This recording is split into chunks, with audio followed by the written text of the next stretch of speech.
નમસ્કાર દર્શક મિત્રો, હું છું રૂપલ લુણીચિયા. સંપૂર્ણ ન્યૂઝમાં આપનું સ્વાગત છે. અષાઢી પૂનમ અને ગુરુ પૂર્ણિમાના પાવન અવસરે વિશ્વવિખ્યાત શક્તિપીઠ અંબાજી મંદિરે હજારોની સંખ્યામાં ભક્તો ઉમટી પડ્યા હતા.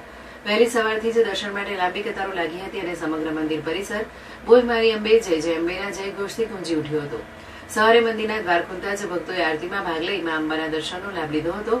પૂનમ નિમિત્તે અંબાજી મંદિરમાં વિશેષ ફૂલ શણગાર કરવામાં આવ્યો હતો, જ્યારે ચાચર ચોક સહિત સમગ્ર યાત્રાધામમાં ભક્તિમય માહોલ જોવા મળ્યો હતો. ગુરુ પૂર્ણિમાના અવસરે અંબાજી મંદિરના મુખ્ય પૂજારી તથા માતાજીની ગાદીના ગાદીપતિ ભટ્ટજી મહારાજ દેવાંગ ઠાકરના સાનિધ્યમાં ગુરુપૂજન યોજાયું હતું. તેમના અનુયાયીઓએ કુમકુમ તિલક કરી ફુલહાર અર્પણ કરી ગુરુવંદના કરી આશીર્વાદ પ્રાપ્ત કર્યા હતા. આ પ્રસંગે ભટ્ટજી મહારાજ દેવાંગ ઠાકરે જણાવ્યું હતું કે ગુરુ પૂર્ણિમા વેદ વ્યાસજીના જન્મદિવસ તરીકે વ્યાસ પૂર્ણિમા તરીકે પણ ઉજવવામાં આવે છે. ગુરુપૂજનનો સાચો અર્થ કોઈ વ્યક્તિનું નહીં, પરંતુ ગુરુમાં રહેલા જ્ઞાન, સંસ્કાર અને માર્ગદર્શનનું પૂજન કરવાનો છે. ગુરુ પૂર્ણિમાના પવિત્ર અવસરે અંબાજી યાત્રાધામમાં દિવસભરમાં શ્રદ્ધા, ભક્તિ અને આધ્યાત્મિકતાનો માહોલ છવાયેલો રહ્યો હતો. હજારો ભક્તોએ મા અંબાના દર્શન કરી ગુરુવંદના કરી ધન્યતા અનુભવી હતી. બપોરે યોજાયેલી અન્નકૂટ આરતીમાં મોટી સંખ્યામાં ભક્તોએ હાજરી આપી હતી. દર્શન અને આરતી પૂર્ણ કર્યા બાદ પદયાત્રિકો પોતાના વતન પરત ફર્યા હતા.